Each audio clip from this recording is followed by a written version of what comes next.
It's indeed an honor to be part of this webinar.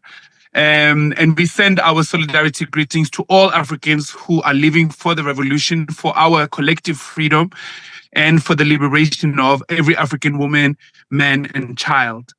I am in Azania, and I want to bring very strong and revolutionary greetings from the people on the ground. I'm coming right out of a 1-week learning program for African children, the African Winter School, which has been extremely inspiring. And I think in my support message to revolutionary Africans in all parts of the world, and as we stand with the Sahel Alliance and greatly inspired by what we see is happening in Burkina Faso, Niger, Mali, and a few other parts of the continent as well.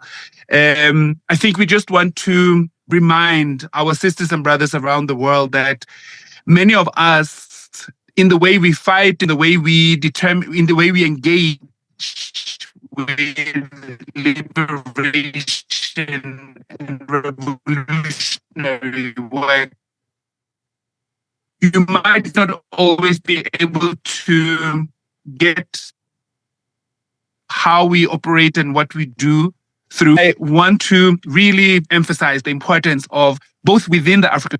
We need to compare notes. We need to sit much closer to each other. And we need to share how we implement the work that we do. In Azania, our organization is Ebukini Solutions, which means royalty solutions.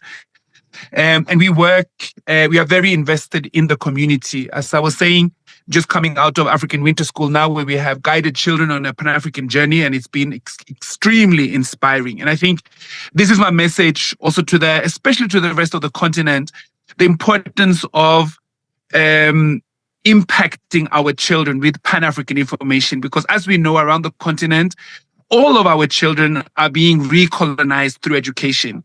Colonized education exists all across the continent, and we keep repeating lessons and misinformation from a very Eurocentric point of view. And it is up to us. It is only us that can provide the curriculum, the teaching philosophy, and the information that our children actually deserve to learn. It is an atrocity and it is a human crime what our children are learning in our schools. And that's something we need to take responsibility for.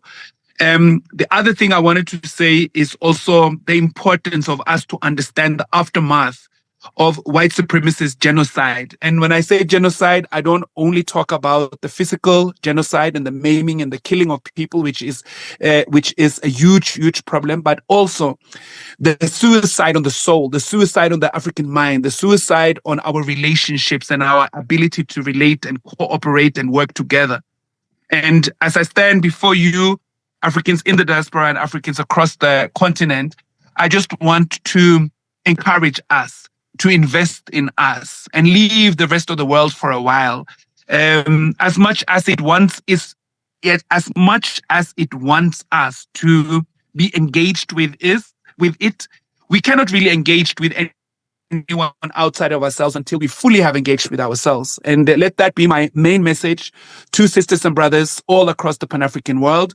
Let us engage us, and deeply so. We need healing. We need a revolutionary apparatus to really liberate ourselves from what our European enemies and now other enemies of the world as well keep putting into our minds, our hearts, and our soul. And we can, and we must do that. Burkina Faso and a number of other countries are showing us the way, and we are willing to follow. Let us stand tall as African people across the world.